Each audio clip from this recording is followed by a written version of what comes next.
Bonjour tout le monde, donc aujourd'hui on va voir notre deuxième partie sur l'RDM et on va voir aujourd'hui le cisaillement.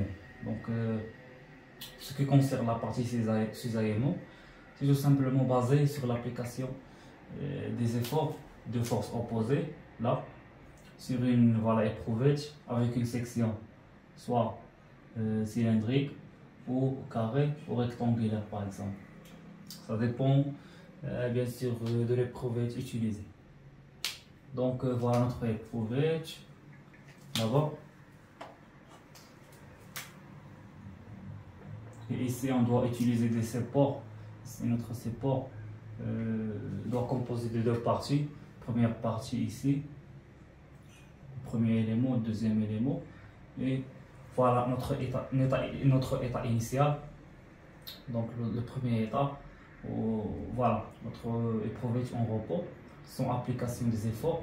Et ici, lorsqu'on doit appliquer des efforts, comme j'ai déjà dit, deux efforts qui sont opposés là, qui sont nommés T ici, T ici, on doit bien sûr avoir une déformation au niveau de notre éprouvette, à ce niveau-là, voilà, notre zone de déformation. Et vous pouvez voir aussi sur notre courbe l'interprétation de notre déformation. J'ai déjà bien expliqué cette courbe sur la première partie de traction, donc c'est le même principe. Vous pouvez voir la première partie pour bien comprendre comment ça marche cette courbe. Donc comme j'ai déjà après dit dans la première vidéo, il existe bien sûr deux domaines de déformation. Le premier domaine c'est le domaine élastique et le deuxième domaine c'est le domaine plastique. Avec bien sûr notre point de rupture et notre effort maximal et l'effort d'élasticité. Bien sûr, notre courbe est tracée par les efforts qui sont appliqués et delta Y. Bien sûr, j'ai oublié d'expliquer c'est quoi delta Y et delta X. Donc delta Y et delta X, c'est tout simplement la déformation sur les deux repères. Donc on trace un petit repère ici. Donc ici on a X et Y. Et d'après la déformation, on peut mesurer voilà donc la déformation selon les deux repères. Notre déformation au niveau de Y, voilà, et notre déformation au niveau de X. Voilà. Et puis par la suite, on peut définir donc quelques termes utilisés dans les calculs. Donc la première chose à faire ou à calculer dans les exercices, voilà, c'est la contrainte d'effort tangentiel qui est nommée temps moyen.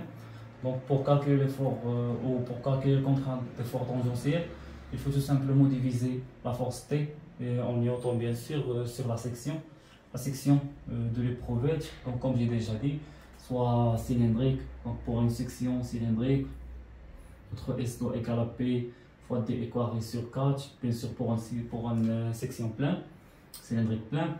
Et puis pour par exemple une section carrée, on peut dire que S doit égaler à A fois A avec notre A ici. Et pour une section par exemple rectangulaire, supposons qu'on a ici B et A, donc S doit égaler à A fois B, tout simplement. Donc comme j'ai déjà dit, ça dépend de notre section utilisée. On peut attirer tout simplement notre contrainte d'effort tangentiel, bien sûr en mégapascal. Voilà. Par la suite, on peut définir notre glissement relatif. Donc le glissement relatif, c'est tout simplement le rapport entre delta Y là-bas et delta X. Donc c'est delta Y sur delta X. Et puis, on doit calculer, on peut définir l'angle de glissement. Donc l'angle de glissement qui est noté alpha est égal à tout simplement l'arc tangent de notre valeur qui est trouvée au niveau de notre glissement relatif. Je pense que ce sont des équations faciles à comprendre et faciles à appliquer.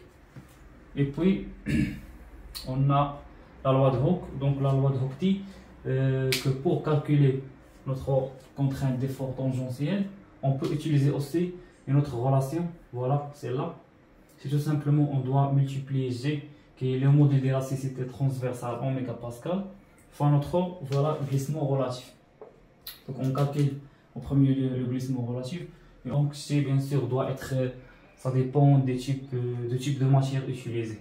Donc en général, vous pouvez trouver l'un dans les exercices ou dans les énoncés. Et puis, il reste de définir les conditions de résistance. Donc, pour dire que votre éprouvé dans les exercices est validé, donc votre section est validée, il faut bien sûr vérifier la condition de résistance. Alors, pour vérifier la condition de résistance, il faut tout simplement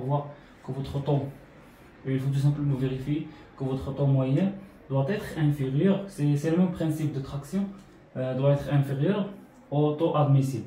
Donc, taux admissible, c'est tout simplement la résistance pratique de glissement qui doit être égale à résistance élastique de glissement sur S. S, bien sûr, c'est le coefficient de sécurité. J'ai déjà bien expliqué cette partie dans la première vidéo sur la traction. Et par exemple, on peut écrire aussi que ton moyen doit être égal à T sur S, bien sûr, qui doit être inférieur à notre résistance élastique de glissement sur le coefficient de sécurité. Voilà. Et puis, il faut bien sûr remplacer S pour la section par leur expression. Par exemple, d'après l'éprouvette utilisée dans l'exercice. Si votre éprouvette est une éprouvette cylindrique, vous pouvez utiliser cette expression. Donc, il faut remplacer S ici par PD au carré sur 4. Et pareil pour les autres, pour les autres formes. Ici, on peut écrire, par la suite, on peut tirer une autre formule. Donc, pour ton moyen, c'est T sur S. Voilà donc notre deuxième formule. On peut aussi écrire que, voilà, T sur S doit égaler à notre modèle d'élasticité transversale fois delta Y. Donc c'est tout pour cette partie de cisaillement.